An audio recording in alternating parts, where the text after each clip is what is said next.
Bonjour Madeleine Leroyer, donc votre film 387, numéro 387 disparu en Méditerranée était projeté hier dans le cadre d'un partenariat avec Arte, puisque le film est toujours en replay sur Arte.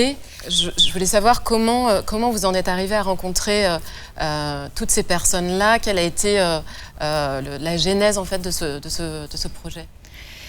Le point de départ de la réflexion sur le film, c'est ce printemps-été de l'année 2015. On est au cœur de ce que les médias appellent la crise migratoire, donc avec tous les jours ou presque des bilans de naufrages qu'on entend à la radio, à la télévision.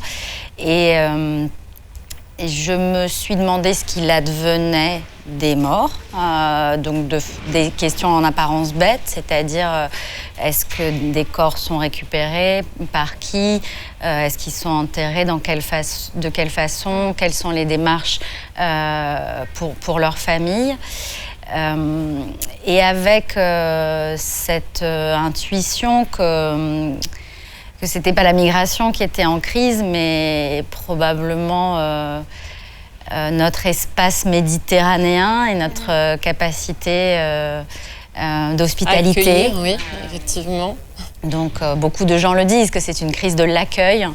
Et en tout cas, voilà, que quelque chose comme ces morts sans nom ne disait pas non plus son nom. Et donc c'est parce qu'avec l'histoire du naufrage du 18 avril 2015 s'ouvrait une opération d'identification complètement inédite, et ça nous permettait un récit en action avec les vivants, pour les vivants.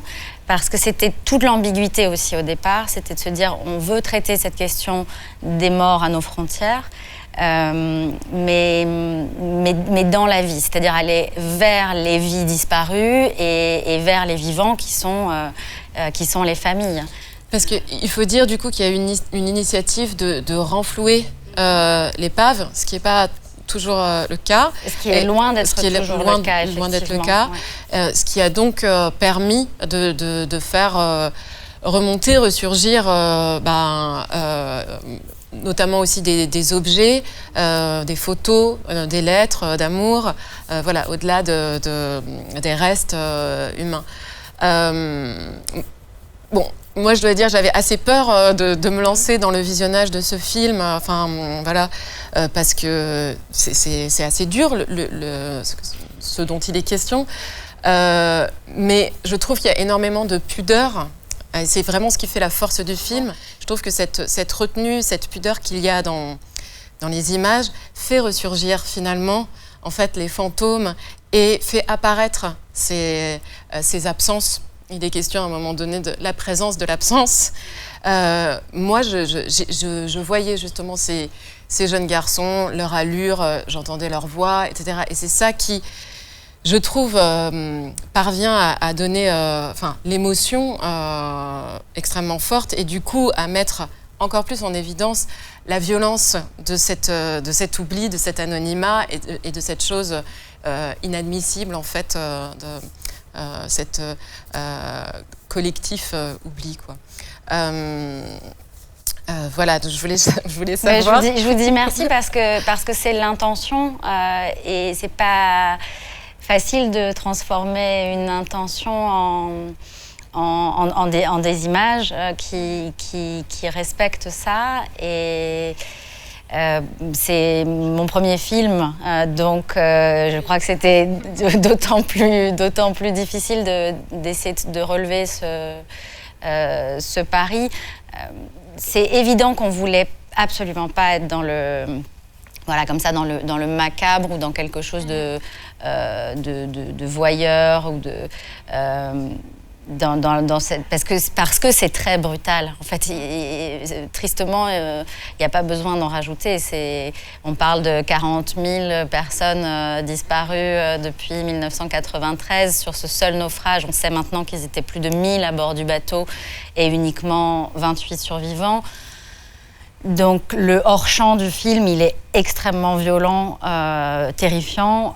Là, tout l'enjeu, tout le travail, c'était de revenir à la vie et justement de construire ce lien cassé entre les morts et les vivants.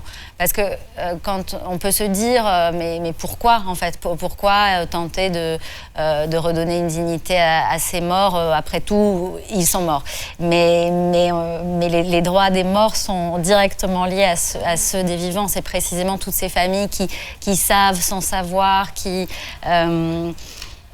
un jour font peut-être une cérémonie et le lendemain sont encore dans l'espoir. Donc, bah oui, mais enfin, en tout cas, merci si ça vous a touché comme ça, parce que c'était vraiment en fait, vous avez répondu. Je voulais savoir si ça faisait partie évidemment des intentions, aussi ou si c'était parce que c'était trop dur peut-être aussi au tournage. Enfin, voilà, je me suis demandé. En tout cas, je trouve ce qui est fort, justement, c'est qu'il y a une grande douceur, en fait, dans votre approche des images, dans la façon donc, de filmer ces gens, mais aussi les images, par exemple, cette image d'épave donc, qui a été reflouée et donc qu'on voit, et qui est filmée très simplement, fait exister toute cette histoire et toutes ces personnes. Et voilà, je trouve qu'il y a vraiment quelque chose de très doux, de très délicat dans cette recherche de refaire comme ça des portraits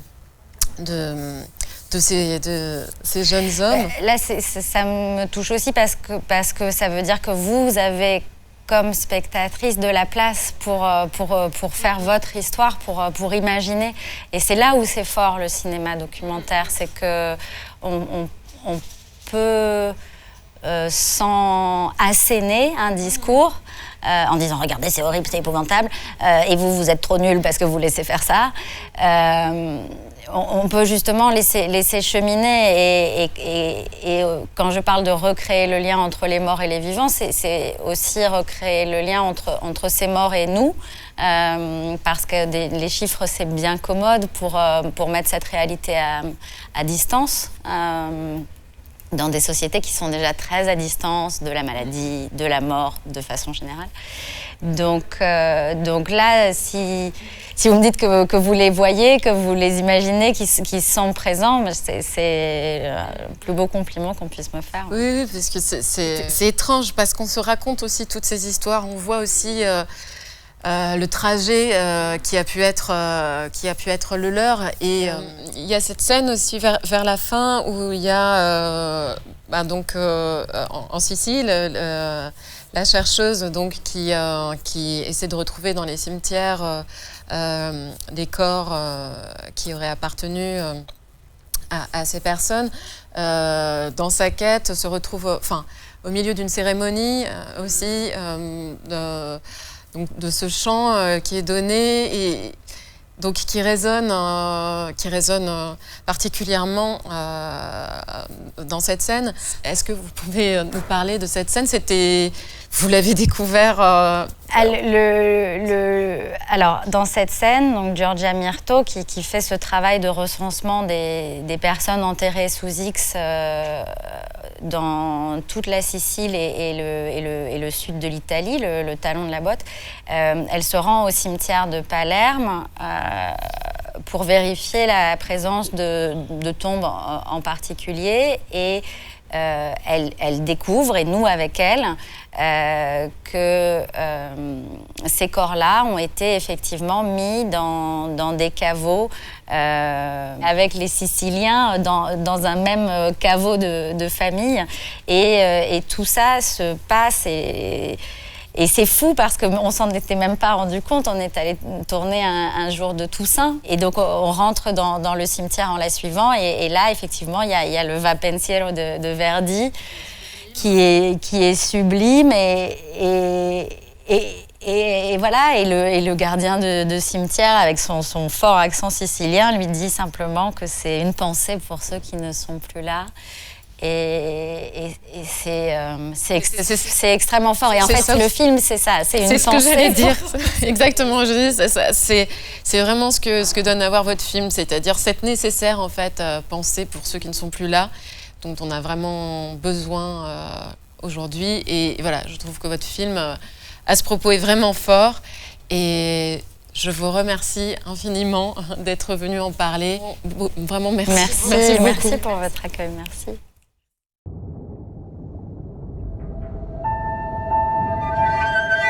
Iyo ni sali laban ko de fo ko aba ka numéro di nema ne fa nga numéro dem an ka ni ka sor an sere ka ta ñon fi boto kilan don bon ne bu ko mo wele wa ale bu ko mo wele ka fa an ñom don.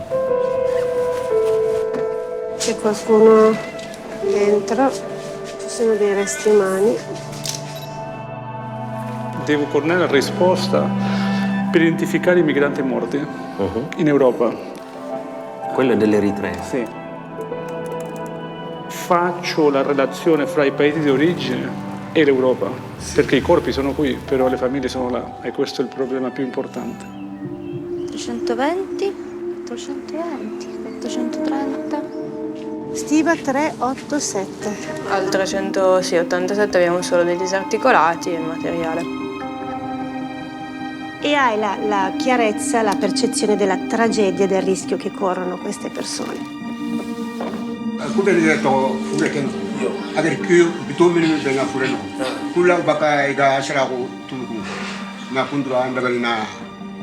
Siamo l'ultimo disperato tentativo di ridare dignità a questi morti. ሰብኣውነት ተበጊሰ እምበር ሳቶም ከሞይቶም ምስ ብዝብል እምበር ናብ ዝነበረ ዳርጋ ናብቲ ዝነበረ ህይወት ዝምለስ Il va me rappeler un peu les noms là dont tu te rappelles. ዝረኣኾ ለይቲ ትሪኦ ነገር የለ ግን ድምፂ ነይሩ ድሕሪ ግን ድሕሪ 30 ደቂቃ ገለ À la fin, nous on est comme les pompiers. On arrive toujours après. Il n'y a pas de feu, il y a des cendres. Parmi les cendres, tu essaies de reconstruire quelque chose. Ripeto, onorare i morti e servire i vivi.